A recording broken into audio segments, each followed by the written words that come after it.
ನಮಸ್ಕಾರ. ಕರ್ನಾಟಕ ಧ್ವನಿಗೆ ಸ್ವಾಗತ. ಬೆಳ್ತಂಗಡಿ ತಾಲೂಕಿನಲ್ಲಿ ಕಾನೂನು ಬಾಹಿರವಾಗಿ ಮತ್ತು ಅನಧಿಕೃತವಾಗಿ ಮನೆಗಳಲ್ಲಿ ವಸತಿ ನಿಲಯಗಳನ್ನು ನಡೆಸಲಾಗುತ್ತಿದೆ. ಇಲ್ಲಿ ಸರ್ಕಾರದ ನಿಯಮಾವಳಿಗಳನ್ನು ಪಾಲಿಸಲಾಗುತ್ತಿದೆಯೇ ಎಂದು ದಲಿತ ಸಂಘರ್ಷ ಸಮಿತಿ ಅಂಬೇಡ್ಕರ್ ವಾದ ಮುಖಂಡ ಬಿಕೆ ವಸಂತ್ ಪ್ರಶ್ನಿಸಿದರು. ಬೆಳ್ತಂಗಡಿ ಪೊಲೀಸ್ ಉಪವಿಭಾಗದ ಡಿವೈಎಸ್ಪಿ ರೋಹಿಣಿ ಕೆಸಿ ಅವರ ಅಧ್ಯಕ್ಷತೆಯಲ್ಲಿ ಬೆಳ್ತಂಗಡಿ ತಾಲೂಕು ಪಂಚಾಯತ್ ಸಭಾಂಗಣದಲ್ಲಿ ಮಂಗಳವಾರ ನಡೆದ ಪರಿಶಿಷ್ಟ ಜಾತಿ ಪಂಗಡಗಳ ಕುಂದುಕೊರತೆಗಳ ಸಭೆಯಲ್ಲಿ ಅವರು ಮಾತನಾಡಿದರು. ಈ ಬಗ್ಗೆ ಅನಧಿಕೃತ ವಸತಿ ನಿಲಯಗಳ ಬಗ್ಗೆ ಮಾಹಿತಿ ಸಂಗ್ರಹಿಸಿ ಕ್ರಮ ಕೈಗೊಳ್ಳಲಾಗುವುದು ಎಂದು ಡಿವೈಎಸ್ಪಿ ತಿಳಿಸಿದರು. ತಾಲೂಕಿನ ಅಲ್ಲಲ್ಲಿ ವಲಸೆ ಕಾರ್ಮಿಕರಿದ್ದಾರೆ. ಅವರ ಬಗ್ಗೆ ಮಾಹಿತಿ ಸಂಗ್ರಹಿಸುವ ಬಗ್ಗೆ ಈ ಹಿಂದಿನ ಸಭೆಯಲ್ಲಿ ಹೇಳಿದ್ದರೂ ಯಾವುದೇ ಕ್ರಮ ಕೈಗೊಳ್ಳದ ಬಗ್ಗೆ ಬೇಸರ ವ್ಯಕ್ತಪಡಿಸಿದ ಬಿಕೆ ವಸಂತ್, ವಲಸೆ ಕಾರ್ಮಿಕರು ಯಾವ ರಾಜ್ಯ, ದೇಶದವರು ಎಂದು ತಿಳಿಯಲು ಅವರ ಅಧಿಕೃತ ದಾಖಲೆಗಳನ್ನು ಸಂಗ್ರಹಿಸುವುದು ಅಗತ್ಯವಿದೆ ಎಂದರು.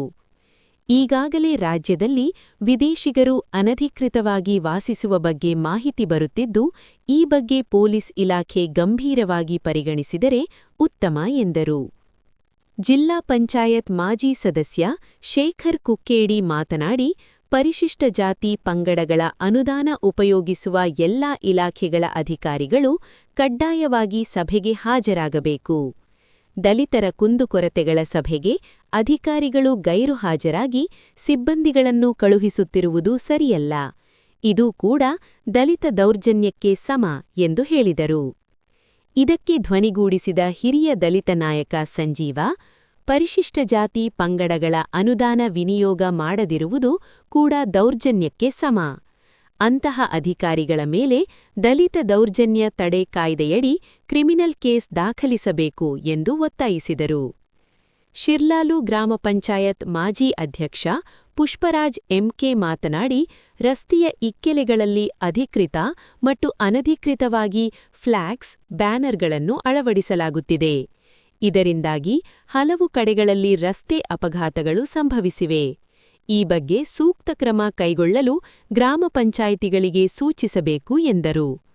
ನಲಿಕೆ ಸಮಾಜ ಸೇವಾ ಸಂಘದ ಅಧ್ಯಕ್ಷ ಪ್ರಭಾಕರ್ ಶಾಂತಿಗೋಡು ಮಾತನಾಡಿ, ಶಿರ್ಲಾಲು ಗ್ರಾಮದ ಬಾಬು ನಲ್ಕೆ ಎಂಬವರ ಪಟ್ಟಾ ಜಮೀನನ್ನು ಸ್ಥಳೀಯ ಮೇಲ್ಜಾತಿಯ ವ್ಯಕ್ತಿಯೊಬ್ಬ ಅತಿಕ್ರಮಿಸಿ ಜಮೀನಿನ ಕೃಷಿ ನಾಶ ಮಾಡಿರುವ ಬಗ್ಗೆ ಹೇಳಿದರೂ ವೇಣೂರು ಪೊಲೀಸರು ನಿರ್ಲಕ್ಷ್ಯ ತೋರಿದ್ದಾರೆ. ಜಿಲ್ಲಾಧಿಕಾರಿ ಜಿಲ್ಲಾ ಎಸ್ಪಿಯವರಿಗೆ ಸೂಕ್ತ ಕ್ರಮಗಳನ್ನು ಕೈಗೊಳ್ಳಲು ಆದೇಶಿಸಿದರೂ ವೇಣೂರು ಪೊಲೀಸರು ಸಿವಿಲ್ ಸ್ವರೂಪದ ಪ್ರಕರಣ ಎಂದು ಹಿಂಬರಹ ನೀಡಿರುವುದು ಸರಿಯಲ್ಲ. ಅಧಿಕೃತ ದಾಖಲೆಗಳನ್ನು ಹೊಂದಿರುವ ಜಮೀನಿನಲ್ಲಿದ್ದ ಕೃಷಿ ನಾಶ ಮಾಡಿರುವುದು ದಲಿತ ದೌರ್ಜನ್ಯವಾಗಿದೆ.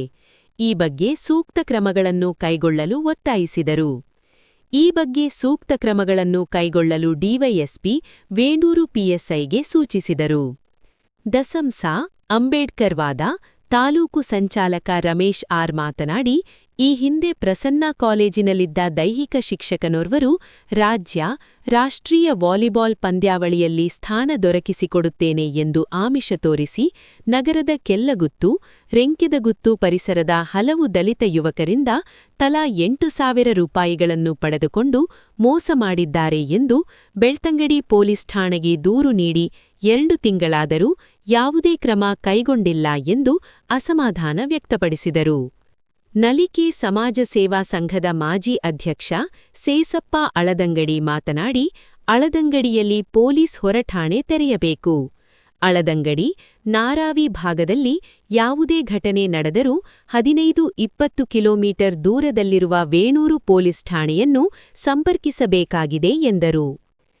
ಕೃಷ್ಣಪ್ಪ ನಾರಾವಿ ಮಾತನಾಡಿ, ಪೊಲೀಸ್ ಠಾಣೆ ಸೇರಿದಂತೆ ಸರ್ಕಾರಿ ಇಲಾಖೆಗಳಲ್ಲಿ ದಲಿತರ ಕೆಲಸಗಳನ್ನು ತಡವಾಗಿ ಮಾಡುತ್ತಾರೆ ಎಂದು ಬೇಸರ ವ್ಯಕ್ತಪಡಿಸಿದರು. ಉಪವಿಭಾಗದ ಎಲ್ಲಾ ಪೊಲೀಸ್ ಠಾಣೆಗಳಲ್ಲಿ ಸಾರ್ವಜನಿಕರ ಎಲ್ಲಾ ಕೆಲಸಗಳನ್ನು ತ್ವರಿತವಾಗಿ ನಡೆಸುವುದಲ್ಲದೆ ಸಾರ್ವಜನಿಕರೊಂದಿಗೆ ಜನಸ್ನೇಹಿಯಾಗಿ ನಡೆದುಕೊಳ್ಳಲು ಸೂಚಿಸಿದರು. ನಾಗರಿಕ ಸೇವಾ ಟ್ರಸ್ಟ್ನ ಟ್ರಸ್ಟಿ ಬಾಬು ಎ ಮಾತನಾಡಿ, ಅನುದಾನಿತ ಶಾಲಾ ಕಾಲೇಜುಗಳಲ್ಲಿ ಸರ್ಕಾರದ ನಿಯಮಾವಳಿಗಳಂತೆ ಶಿಕ್ಷಣ ಸಂಸ್ಥೆಗಳಲ್ಲಿ ಒಬ್ಬನೇಯೊಬ್ಬ ದಲಿತ ಶಿಕ್ಷಕ ಸಿಬ್ಬಂದಿಗಳನ್ನು ನೇಮಕ ಮಾಡಿಕೊಳ್ಳದಿರುವುದು ದಲಿತ ದೌರ್ಜನ್ಯವಾಗಿದ್ದು ಈ ಬಗ್ಗೆ ಕ್ರಮ ಕೈಗೊಳ್ಳಲು ಒತ್ತಾಯಿಸಿದರು. ಶೇಖರ್ ಲಾಯಿಲಾ ಮಾತನಾಡಿ, ಜಿಲ್ಲೆಯಲ್ಲಿ ನಕಲಿ ದಾಖಲೆಗಳ ಮೂಲಕ ನಕಲಿ ಜಾತಿ ಪ್ರಮಾಣಪತ್ರಗಳನ್ನು ಪಡೆದು ಚುನಾವಣೆ ಸ್ಪರ್ಧೆ, ಉದ್ಯೋಗ ಪಡೆಯಲಾಗುತ್ತದೆ. ಈ ಬಗ್ಗೆ ಯಾವ ರೀತಿಯ ಕ್ರಮ ಕೈಗೊಳ್ಳಲಾಗಿದೆ ಎಂದು ನಾಗರಿಕ ಹಕ್ಕು ಜಾರಿ ನಿರ್ದೇಶನಾಲಯದ ಸಿಬ್ಬಂದಿಯನ್ನು ಪ್ರಶ್ನಿಸಿದರು. ಧರ್ಮಸ್ಥಳ ಗ್ರಾಮ ಪಂಚಾಯತ್ ಸದಸ್ಯನೋರ್ವರು ನಕಲಿ ದಾಖಲೆಗಳನ್ನು ನೀಡಿ ಪರಿಶಿಷ್ಟ ಜಾತಿ ಪ್ರಮಾಣಪತ್ರ ಪಡೆದುಕೊಂಡ ಬಗ್ಗೆ 2000ನೇ ಇಸವಿಯಲ್ಲಿ ದೂರು ನೀಡಿದರೂ ಇಂದಿನ ತನಕವೂ ತನಿಖೆ ನಡೆಸದ ಬಗ್ಗೆ ಸಿಬ್ಬಂದಿಯನ್ನು ಪ್ರಶ್ನಿಸಿದರು. ನಾಗರಿಕ ಹಕ್ಕು ಜಾರಿ ನಿರ್ದೇಶನಾಲಯದಲ್ಲಿ ಪಿಎಸ್ಐ, ಇನ್ಸ್ಪೆಕ್ಟರ್, ಡಿವೈಎಸ್ಪಿ ಹುದ್ದೆಗಳು ಸೇರಿದಂತೆ ಬಹುತೇಕ ಹುದ್ದೆಗಳು ಖಾಲಿಯಿದೆ. ಎಸ್ಪಿಯವರು ಎಸ್ಐಟಿಗೆ ನೇಮಕಗೊಂಡು ಅಲ್ಲಿ ಕರ್ತವ್ಯ ನಿರ್ವಹಿಸುತ್ತಿದ್ದಾರೆ. ಇರುವ ಸಿಬ್ಬಂದಿಗಳು 4 ಜಿಲ್ಲೆಗಳ ಸಮಸ್ಯೆಗಳನ್ನು ಪರಿಹರಿಸಲು ಸಾಧ್ಯವಿಲ್ಲ ಎಂದರು. ಸಭೆಗೆ ಯಾವುದೇ ದಾಖಲೆಗಳಿಲ್ಲದೆ ಕೈ ಬೀಸಿಕೊಂಡು ಬಂದಿರುವ ಸಿಬ್ಬಂದಿಯನ್ನು ತರಾಟೆಗೆ ತೆಗೆದುಕೊಂಡರು. ಆಗ ಮಧ್ಯಪ್ರವೇಶಿಸಿದ ಡಿವೈಎಸ್ಪಿ ಮುಂದಿನ ಸಭೆಗೆ ಸೂಕ್ತ ದಾಖಲೆಗಳೊಂದಿಗೆ ಸಭೆಗೆ ಬರಲು ಸೂಚಿಸಿದರು. ವೇದಿಕೆಯಲ್ಲಿ Belthangady circle inspector Ravi BS, Uppinangady circle inspector Nagaraj ಉಪಸ್ಥಿತರಿದ್ದರು. ಸಭೆಯಲ್ಲಿ ಬೆಳ್ತಂಗಡಿ ಪೊಲೀಸ್ ಉಪವಿಭಾಗದ ಪೊಲೀಸ್ ಠಾಣೆಗಳ ಪಿಎಸ್ಐ ಹಾಜರಿದ್ದರು. ಸಭೆಯಲ್ಲಿ ದಲಿತ ಮುಖಂಡರಾದ ಸೇಸಪ್ಪ ನೆಕ್ಕಿಲು, ಶ್ರೀನಿವಾಸ್ ಉಜಿರೆ, ಸದಾನಂದ ನಾಲ್ಕೂರು, ಪ್ರಭಾಕರ್ ನಾಯಕ್, ದಯಾನಂದ ಇಂದಬೆಟ್ಟು ಉಪಸ್ಥಿತರಿದ್ದರು. ಡಿವೈಎಸ್ಪಿ ಕಚೇರಿಯ ಎಎಸ್ಐ ಲಾರೆನ್ಸ್ ಹಿಂದಿನ ಸಭೆಯ ವರದಿ ಮಂಡಿಸಿದರು. ವಿಡಿಯೋ ನೋಡಿದ್ದಕ್ಕಾಗಿ ಧನ್ಯವಾದಗಳು. ಹೊಸ ವಿಷಯದೊಂದಿಗೆ ಮತ್ತೆ ಹಾಜರಾಗ್ತೇವೆ. ಅಲ್ಲಿಯವರೆಗೆ ನಮಸ್ಕಾರ.